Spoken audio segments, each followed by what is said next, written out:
Hello guys, in today's video I'm gonna show you how to turn off data saver on your account on TikTok, easy and quick. First, click on your profile, click on these three lines here, click on settings and privacy.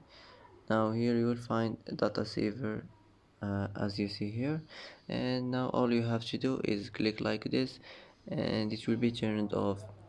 And that's how to turn off data saver on your account on TikTok, easy and quick.